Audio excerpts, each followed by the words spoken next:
Terima kasih sayang, pelayananmu selalu bikin puas. Namaku Nuning. Dulu aku kira hidup ini cuma butuh sabar, tapi ternyata sabar pun bisa habis kalau terus diuji tanpa henti. Aku seorang janda muda.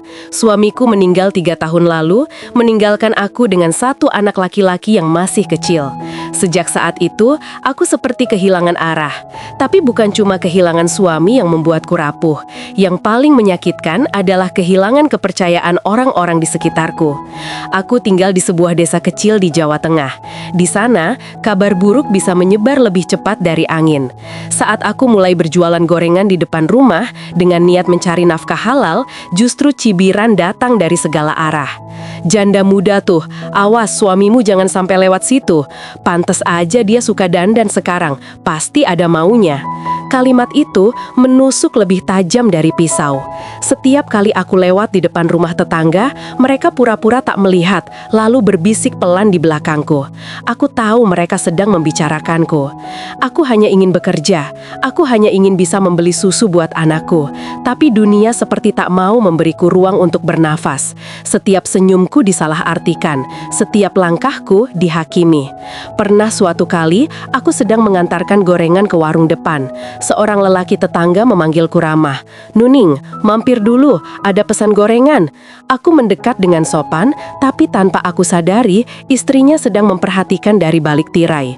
Sore harinya, kabar sudah beredar di kampung. Katanya, aku sengaja menggoda lelaki orang. Aku hanya bisa terdiam waktu mendengar itu dari seorang teman. Hatiku remuk, rasanya ingin menjerit, tapi untuk apa? Tak ada yang mau mendengar penjelasan janda miskin sepertiku. Malam-malamku jadi saksi air mata yang jatuh tanpa suara. Aku memeluk anakku yang sedang tidur dan dalam hati aku berbisik, "Maaf ya nak, ibu belum bisa bikin hidupmu bahagia." Setiap kali aku menatap wajah kecilnya, hatiku bergetar. Di situ, aku menemukan alasan untuk tetap kuat. Aku berdoa, "Ya Allah, kalau memang jalan di sini tertutup, bukalah pintu lain untukku." Dan seolah Tuhan mendengar rintihanku, beberapa hari kemudian aku mendengar kabar dari seorang teman lama yang sudah bekerja di Arab. Katanya, ada peluang jadi pembantu rumah tangga di sana dengan gaji yang cukup besar. Awalnya aku takut, aku tak pernah keluar negeri, apalagi meninggalkan anakku. Tapi kalau aku tetap di desa ini, hidupku akan hancur oleh fitnah. Aku harus pergi, bukan karena aku ingin lari dari kenyataan, tapi karena aku ingin membuktikan bahwa janda muda juga bisa berdiri dengan kepala tegak. Malam itu aku duduk di depan rumah menatap langit. Angin berhembus pelan, membawa suara jangkrik dan bau tanah basah. Aku menatap bulan yang separuh tertutup awan dan berkata dalam hati, "Bulan, tolong temani aku nanti di negeri orang ya. Kalau aku rindu anakku, aku akan menatapmu." Air mataku jatuh, tapi kali ini bukan karena lemah, melainkan karena aku sudah siap. Siap meninggalkan semua cibiran itu, siap mencari hidup baru, siap berjuang demi masa depan anakku. Aku tidak tahu apa yang menantiku di sana, tapi aku tahu satu hal, aku tak boleh menyerah. Karena aku, Nuning, janda yang difitnah, tapi masih punya harapan. Dan di sanalah kisahku yang sebenarnya akan dimulai. Hari keberangkatanku akhirnya tiba. Matahari belum muncul, tapi jantungku sudah berdebar sejak dini hari. Aku duduk di lantai ruang tamu, menatap koper kecil yang isinya cuma pakaian seadanya, mukena, dan foto anakku yang kuselipkan di antara baju. Foto itu sudah kusimpan rapat, karena itulah satu-satunya penguatku. Anakku, Dimas, baru 5 tahun. Ia belum mengerti kenapa ibunya harus pergi jauh. Aku peluk tubuh kecilnya erat-erat sambil berusaha menahan tangis. "Bu pergi kerja ya nak, biar nanti kamu bisa sekolah tinggi." Dia hanya mengangguk pelan, matanya masih mengantuk, tapi tangannya menggenggam bajuku seolah tak mau dilepaskan. Aku berusaha tersenyum di depannya, padahal di dalam dada rasanya seperti ada gunung runtuh. Doain ibu ya, biar ibu kuat di sana. Dia mengangguk lagi dan aku langsung membalikkan badan cepat-cepat karena kalau aku lihat wajahnya sedikit lebih lama, aku pasti batal berangkat. Di terminal, udara pagi terasa dingin sekali. Bus yang akan membawaku ke Jakarta sudah menunggu, suaranya menderu pelan. Temanku, Siti, yang juga ikut ke Arab, menggenggam tanganku. "Nun, kita kuat ya, demi anak." Aku mengangguk, tapi air mataku sudah jatuh lagi tanpa bisa kutahan.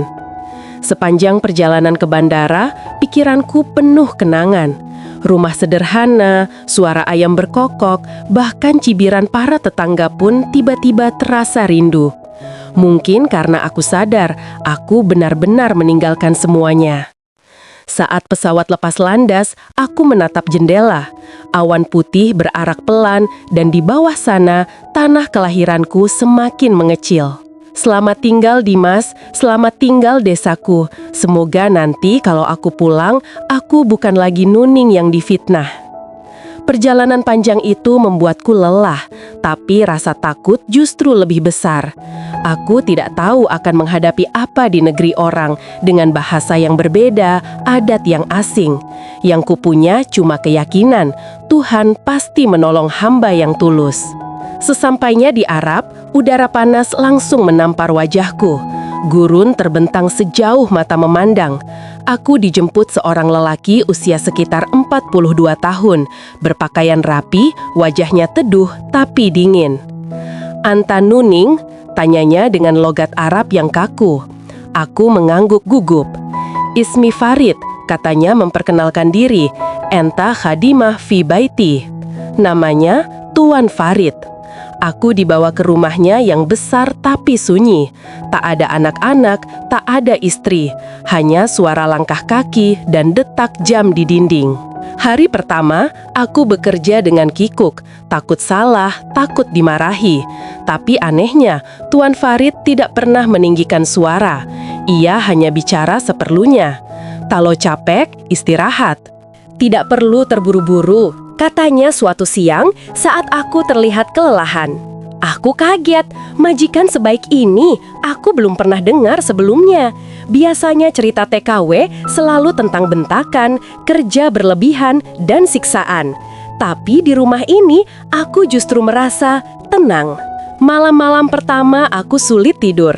Aku sering menatap foto Dimas di bawah cahaya lampu kamar. "Ibu baik-baik saja, Nak," bisikku pelan, walau hatiku sebenarnya penuh cemas. Hari-hari berjalan dan aku mulai mengenal ritme hidup di rumah itu. Setiap pagi, aku menyiapkan sarapan, membersihkan rumah, lalu duduk sebentar di taman belakang. Kadang, Tuan Farid terlihat membaca koran sambil menyeruput teh. Ia jarang bicara, tapi tatapannya seperti menyimpan sesuatu. Entah kenapa, setiap kali matanya bertemu dengan mataku, aku merasa ada sesuatu yang berbeda. Hangat tapi menahan. Aku menunduk cepat-cepat, takut salah arti. Suatu sore, ketika aku hampir pingsan karena kelelahan, Tuan Farid memanggilku. "Kenapa kamu tidak makan?" tanyanya dengan nada khawatir. "Aku tidak sempat, Tuan." Tanpa berkata banyak, ia masuk ke dapur dan membuatkan semangkuk bubur hangat. Ia meletakkannya di hadapanku dengan tangan sendiri. "Makanlah," katanya lembut. Aku terpaku. Seumur hidupku, belum pernah ada lelaki yang memperlakukanku dengan cara seperti itu. Bukan hanya karena kebaikan, tapi karena cara dia memandangku, seolah aku bukan pembantu, melainkan seseorang yang layak dihargai. Dan di malam itu, saat aku menatap bulan dari jendela kamar, aku sadar, hidupku mulai berubah. Mungkin perlahan, tapi pasti. Karena untuk pertama kalinya sejak lama, aku merasa aman. Tapi Rania dan Siti tak tinggal diam. Aku sering mendengar mereka berbisik di dapur, menyebut namaku dengan nada sinis. Kadang mereka tiba-tiba diam begitu aku datang, lalu berpura-pura tersenyum. Aku pura-pura tak tahu, tapi di dalam hati aku tahu mereka sedang menyiapkan sesuatu. Sampai suatu malam, Fahd pulang lebih cepat dari biasanya. Ia tampak kelelahan dan aku segera menyiapkan teh hangat untuknya. Rania dan Siti sedang di kamar belakang. Saat aku meletakkan cangkir di meja, Fahd menatapku sejenak dan berkata, "Terima kasih Elis, kamu benar-benar seperti cahaya di rumah ini." Kata-kata itu sederhana, tapi cukup membuat wajahku panas. Aku buru-buru menunduk, berusaha menyembunyikan senyum yang tiba-tiba muncul. Aku tak tahu, ternyata dari kejauhan Rania melihat semuanya.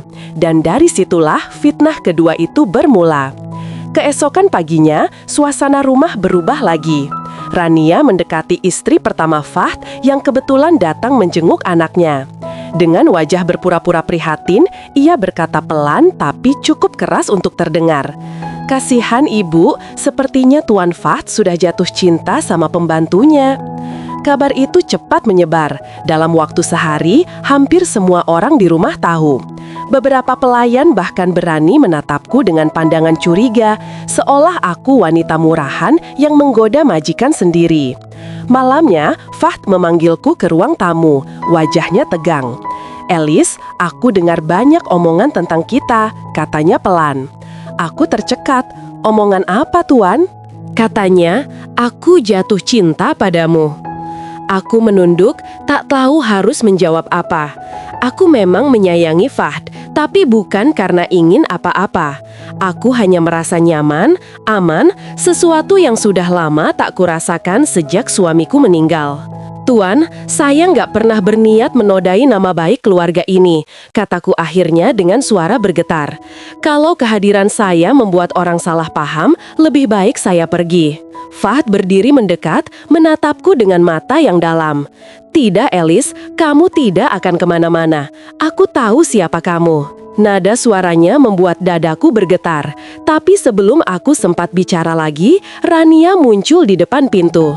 "Oh, maaf, saya kira Tuan sendiri," katanya dengan nada tajam, lalu melengos pergi. Sejak malam itu, gosip makin menjadi-jadi. Rania menuduh aku menggoda majikan, bahkan katanya aku sering masuk kamar Fahd tengah malam.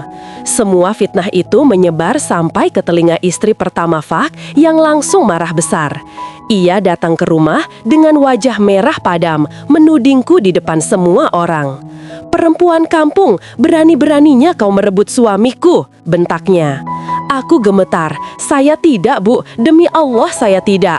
Tapi siapa yang mau percaya? Semua bukti sudah mereka putar balikan. Bahkan Siti menunjukkan foto yang entah dari mana asalnya. Aku sedang membawa nampan teh ke kamar Fahd. Lalu mereka rekayasa seolah aku baru keluar dari sana malam-malam. Aku menangis. Aku ingin pulang ke Indonesia saja. Aku sudah tidak kuat. Tapi malam itu, ketika aku berkemas diam-diam di kamarku, pintu tiba-tiba diketuk. Suara Fahrat terdengar di luar. "Elis, jangan pergi," katanya pelan. "Aku tahu semuanya jebakan. Aku janji, aku akan buktikan siapa yang benar." Aku terdiam. Air mataku jatuh satu-satu, tapi kali ini bukan karena takut. Mungkin untuk pertama kalinya sejak lama, aku merasa ada yang benar-benar membelaku. Dan dari malam itulah kehidupan kami berubah. Fitnah yang kedua itu bukan hanya mengguncang rumah besar itu, tapi juga membuka jalan bagi kebenaran yang perlahan mulai terungkap. Sejak malam itu, aku tak lagi bisa tidur dengan tenang. Setiap kali aku memejamkan mata, aku selalu mendengar suara tawa sinis Rania dan Siti di telingaku, seolah mereka puas melihatku hancur. Tapi di tengah semua rasa sakit itu, aku masih menggantungkan harapan kecil pada kata-kata Fahd. Aku akan buktikan siapa yang benar. Beberapa hari berlalu, dan suasana rumah makin tegang. Istri pertama Fahd tak lagi sering datang, tapi pesan-pesannya selalu sampai. Dingin, penuh tuduhan. Fahd sendiri lebih banyak diam, tapi dari caranya menatapku, aku tahu ia sedang menahan banyak hal. Ia mulai jarang makan, sering keluar malam, seolah sedang mencari sesuatu yang tidak ingin ia katakan padaku. Aku hanya bisa pasrah. Yang kulakukan setiap malam hanyalah berdoa. Ya Allah, bisikku, kalau aku benar, tolong bukakan jalan. Aku sudah lelah menanggung aib yang bukan milikku. Sampai suatu pagi, kejadian tak terduga terjadi. Anak kecil Fah, Khalid, datang padaku dengan wajah ceria sambil membawa tablet kecil. "Bibi Elis, lihat deh," katanya polos. Di layar, kulihat rekaman video dari kamera kecil yang dipasang Fah di ruang tamu beberapa waktu lalu, katanya untuk mengawasi rumah. Tapi kali ini yang terekam bukan kejadian biasa. Aku tertegun. Dalam video itu, terlihat Rania dan Siti sedang berbicara di dapur tengah malam. Suara mereka jelas sekali. "Kalau Elis sampai diusir, semua beres," kata Rania dengan nada puas. Siti tertawa kecil. "Tenang, foto-foto itu sudah kukirim ke istri Tuan, pasti dia percaya." "Bagus," jawab Rania, "biar Elis tahu rasanya direbut." Tanganku gemetar memegang tablet itu. Air mataku menetes tanpa bisa kutahan. Ya Allah, hanya itu yang bisa keluar dari mulutku. Khalid menatapku bingung.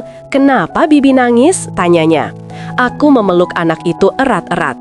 "Tidak apa-apa sayang, kamu baru saja jadi malaikat kecil yang menolong Bibi." Aku segera mencari Fah dan menyerahkan tablet itu padanya. Ia menatap layar dengan mata yang membara. Satu demi satu, setiap kata dari Rania dan Siti terdengar jelas. Rahang Fah menegang.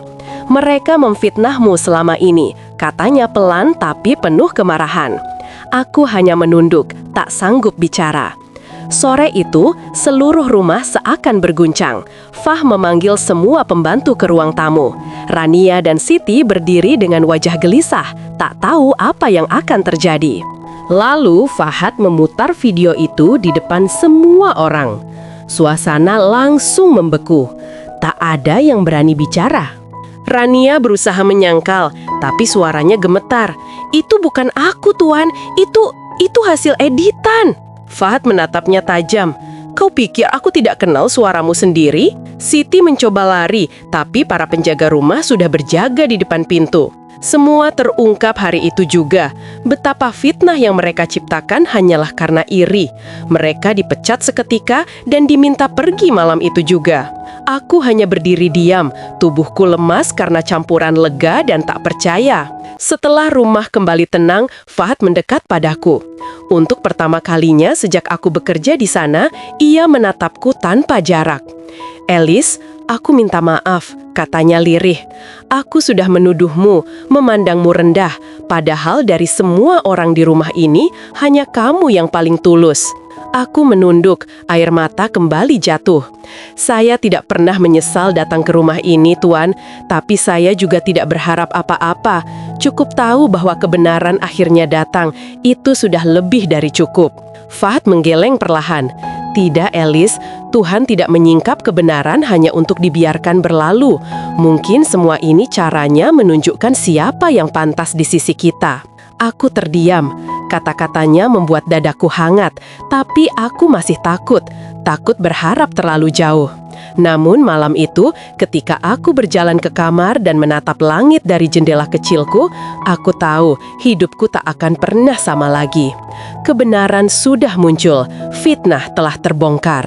Tapi di balik keadilan itu, ada sesuatu yang lebih lembut, lebih dalam, rasa yang tumbuh diam-diam antara aku dan Fahad.